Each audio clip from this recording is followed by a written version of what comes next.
Hi everyone, Sarah here. Welcome back to my channel. Today we're going to talk about my experiences with my master studies here in Germany. So without further ado, let's just get right into it. So I actually started my master studies here in 2016 and I graduated in 2018. So the entire course of my studies here in Germany was two years and 2 months. And the master program that I chose was actually in English, and it had to do with environmental sustainability. That was another reason for me choosing Germany, because Germany is a well-known world leader in environmental sustainability, and so I thought it would be an excellent place to come for studies in this topic. Here for my master's, I can't speak for every single master's, but the standard is semesters. So I actually did my master studies within 4 semesters and some change. My master study program started in October, which is the fall semester. They can actually sometimes start in the spring depending on the program. But my master studies were broken down between 3 normal semesters and 1 master thesis semester. So in the fall semester when I started, I was taking 6 different courses, including German, and this was considered a full load, but actually it was not quite as intensive as I presumed. I think this is definitely one of the differences between studies here in Germany versus the US. Master studies in the US have this reputation of being so incredibly difficult that pretty much you can't work very much on the side and also have a social life and also study and sleep. You're going to have to cut probably 1 or 2 of those in order to be able to be successful in a master program in the US. The master studies here actually had a better work-life balance, I have to say. Courses were intense, yes, but you also were not required to be present in the courses every single day. The lectures were always posted online, and this was really handy, especially if you did work a student job or you were traveling or you had some kind of emergency. You didn't have to worry about attendance. This work-life balance really allowed me to be able to have the flexibility to take a job and not worry about failing courses or attendance. I would say, depending on the program, most people finish within 2 or 3 years, maybe closer to the side of 3 years, depending on the difficulty of the program. Many people in my studies, at least, did finish in the 2-year mark, but usually the people who did finish quite quickly already had a job offer or already had plans for what they were going to do right after graduation. So actually pretty much the same thing was the case for me, in part because I had only really budgeted for 2 years of my studies. So I couldn't really study beyond this amount of time, otherwise I would run out of money. For me, that's part of the reason why I really hustled to get it done in 2 years and 2 months. And I was able to finish on time. So actually when I moved here in 2016, the winter of 2016 going into 2017 was the coldest in 40 years here, at least in Bavaria.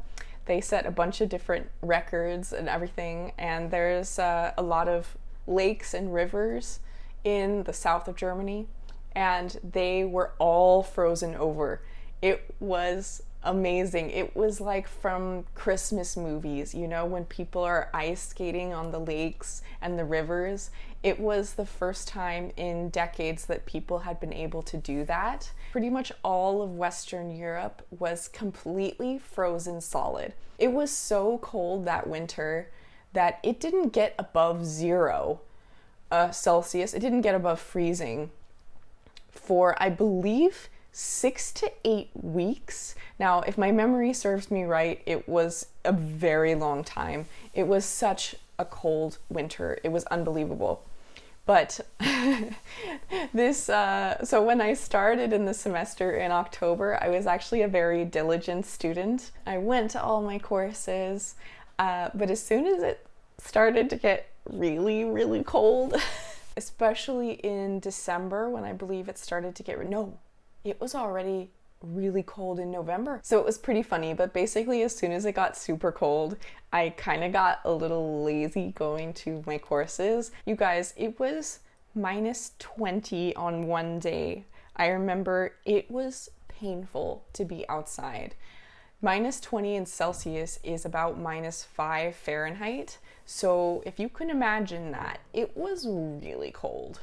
So even though I stopped going to my courses with perfect attendance as soon as it got cold, I actually did fairly well in my courses. And I think this really had to do with the background leading up to my master's studies, which was that I actually took a break of 7 years between my bachelor's to the start of my master's. My decision to go back to school actually was really influenced by the fact that eventually I wanted to be at a manager or director level in the organization that I was previously working at.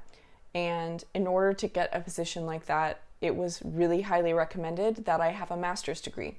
This was actually the main reason I wanted to go back and study, was in order to qualify for higher positions and jobs eventually later on in my career. By the time I came into my master's studies, I knew why I was there, and I was excited to study again because it had been so long. I had really stagnated in my career for a while, so I really enjoyed it. But also, I just kind of took it chill because I knew what was waiting for me when I would graduate, which is another indefinitely long amount of time, years and years of work. So I just really took my time and I enjoyed myself in the studies. And when I started my studies, I actually didn't start my student job until about 9 or 10 months later. And I have to say it was such a nice breath of fresh air just to have to focus again on studies, which I know if you're currently a student, it seems like a fate worse than death to work on another paper or study for another test. Like, trust me, I had such extreme fatigue after my bachelor studies. But here I really wanted to take it slow and just kind of experience college as a student again, with only my priorities being that next exam. But I did start working a student job, which is called a HIWI or HIWI, which is Hilfswissenschaftler. Hilfswissenschaftler. So I was basically a student assistant for my professor that I had done really well in that course before, and it was actually sort of a refresher for me because I had previously studied that in my bachelor's, and so I was able to help the professor in a technical capacity, basically for the labs. So I was able to work as a student assistant and earn a little bit extra money, and this helped extend my financial runway quite a bit, and I didn't worry about money pretty much at all during my studies because I had, which I also mentioned in my previous video, which I'll link down below, that I had saved for quite some time before my master's studies began. And then I also worked student jobs, and this meant that I didn't have to worry about money my whole studies, which was awesome. I had also, after I did the HIWI positions, I also did an internship. And from that internship, I worked as a working student in my last year. From this working student position, I was going to be hired into a permanent position after I graduated. So that was, again, part of my motivation to get done quickly, not only because I was running out of money, but two, because I already had a job offer. So for me, it was quite important to finish up as quickly as possible. But before I actually moved here, I had joined the Facebook group of my master program, and I had actually made one friend. And so when I flew in, which was the 2nd of October or the 3rd of October, it was the last day of Oktoberfest that year. My friend actually came to the airport to help me with my bags and help get me oriented. And also I was staying with her for my first week in Germany because my apartment wasn't ready yet. So it was really nice to have somebody that I knew before I arrived. When you move to another country, it can be really isolating if you haven't made any friends yet, you don't know anybody. It can be quite challenging to make some friends, break the ice. It was absolutely the best thing to know somebody here before I actually started my studies. Definitely the hardest part about my studies was homesickness. I wouldn't even say it's culture shock. I would say homesickness was definitely the worst part of the master's studies. And I think I'll make a whole video about this in particular, about how to cope with this extreme homesickness when you move across the world away from your family. Basically, after about a month or so, basically when it started to get cold and I stopped seeing people, and it was too cold to go anywhere, too cold to go outside, I was definitely a little low in mood for quite some time. And this was because I had really only made a couple of friends at this point in time. I was in a new city with people that I couldn't really communicate that well with yet. I could make my needs known, but you don't really understand what's going on around you. It can feel very isolating at times. What really helped me through this was actually that I went back to the US twice a year, and actually my parents came to visit me also twice a year. So I would go back to Seattle in the summer and the winter, usually July, August, and then December for Christmas and New Year's. And then my parents would come to visit in the spring and the fall, which was their ideal travel times to Europe anyway. Actually, I didn't really go more than 3 or 4 months at a time without seeing my family, so that was really helpful, especially in the beginning. And another thing that I did was that I, of course, FaceTimed my friends back home. But one of my other favorite things to do was actually send my friends back home actual physical cards in the mail. And this is something I've done for my closest friends for quite a few years. I've always been into either handmade cards or at least handwritten cards, because how often do you get something really nice in the mail? And it really helped lessen the burden of homesickness. But actually, when I first moved here to Germany, I had my own apartment. Let me tell you, here in Munich, to have your own studio apartment can be quite expensive. But in comparison to Seattle, where I came from, 800 euros a month for a studio was not bad at all. To me, that was almost half price of the rent from Seattle to Munich. And honestly, 800, or I believe it was slightly less than 800 for a studio in 2016 was not badly priced in Munich in general. But I quickly realized that this was going to drain my money a lot faster than living in the student dorms. Originally, I moved into my studio apartment when I came here, but then I started to apply for a dormitory, which was, I think, only about 250 or 300 euros a month for a student room, and all you had to do was share a kitchen and bathroom. So you had your own room. Now, when I was doing my bachelor's, I was living in a tiny dorm room with 2 other people. So there were 3 of us in a tiny dorm room. And you had a bathroom and a kitchen down the hallway. And that was what I thought a dorm would be would be like also in Germany, but I was really pleasantly surprised when I had my own room. I was a little hesitant because I didn't want to live in a dorm again, and because I had done that, been there, done that, bought the t-shirt in my bachelor's studies, and luckily I was able to get in mid-semester. So I was able to cut a lot of my costs to about a third of what I was paying before. As far as transportation goes for a student, at least in Munich, it completely varies depending on what city you're in, but the price of the transport ticket is usually reduced for students. So in the case in Munich, it was actually about 1/3 of the cost of a working person to have an unlimited transportation card.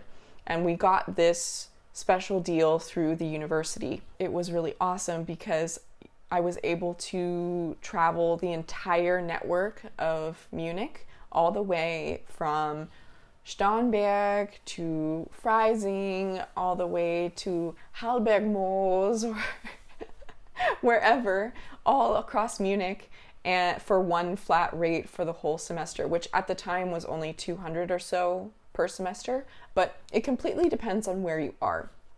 But transportation was really awesome as a student because it was really cheap and reduced price to basically explore the whole city that I was living in. For everyday transportation, pretty much every student used a bike. You used a bike to get around the city or make short trips. Yeah, the bike was really handy when I was a student because I was able to do just really short trips just with the bike, hop on, go to a friend's house, go to the store, which was really handy because I had a little basket on the back of my bike. So I was able to carry some of the things like my groceries on the back of the bike and not have to carry it all home, which was really nice. So bikes and public transportation totally rule as a student.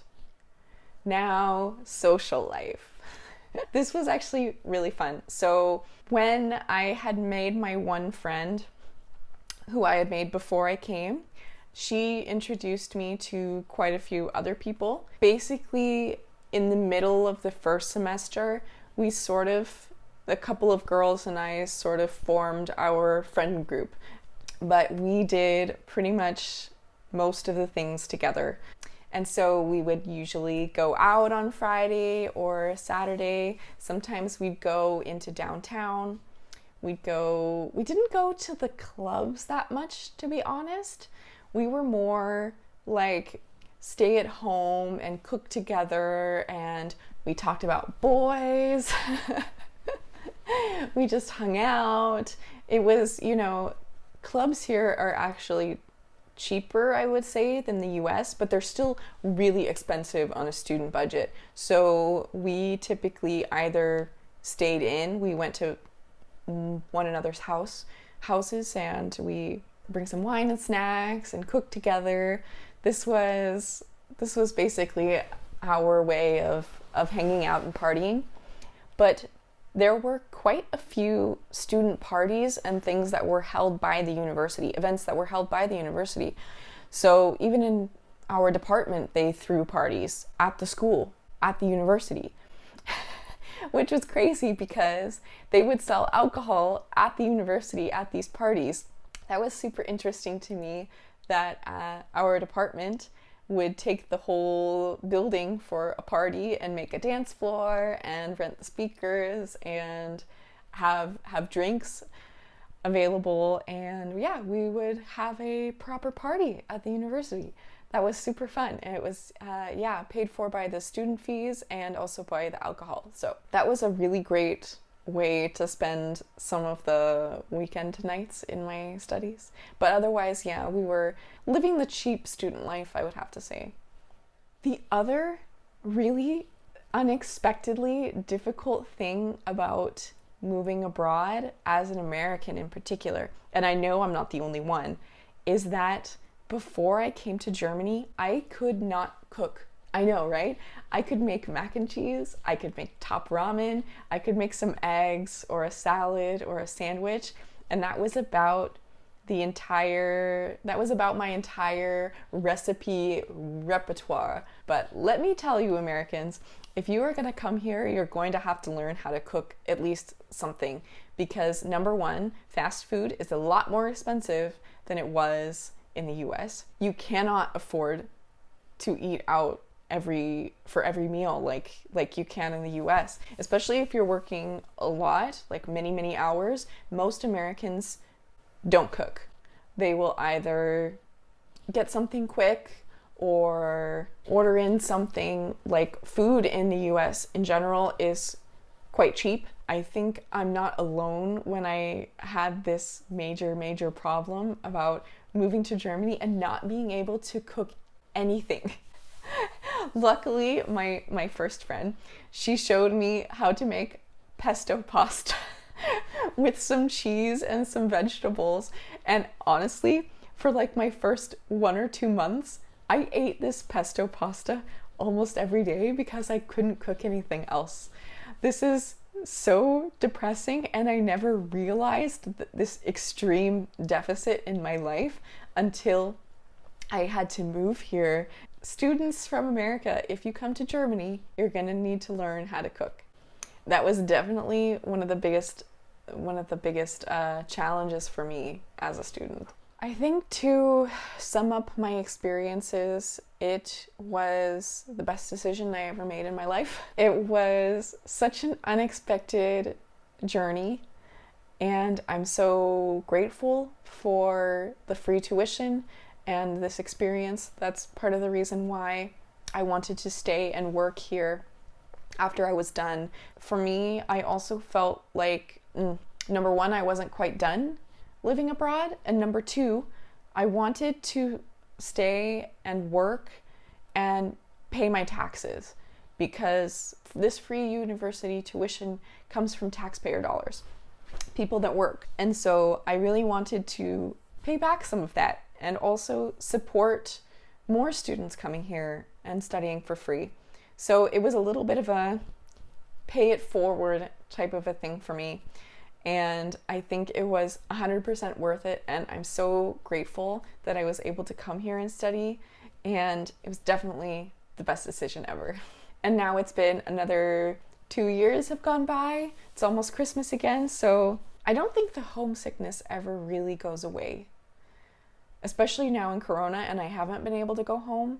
That's been really tough. But in my university studies, the time that I was studying, it was amazing to move abroad and experience another culture and get that degree that I needed to move up and advance with my career.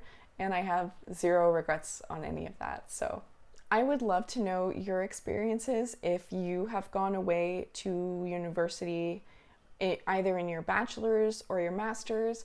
What was your experience moving abroad for that? Or even if you just went for an exchange program, did you also get homesick, or did you also live in a really crappy student dorm? Did you party and live the life? Please let me know in the comments down below what your experiences were if you went away for university. If you liked this video, please give me a subscribe. I make content weekly about my life here in Germany. So I'll see you next time. Thanks so much for watching.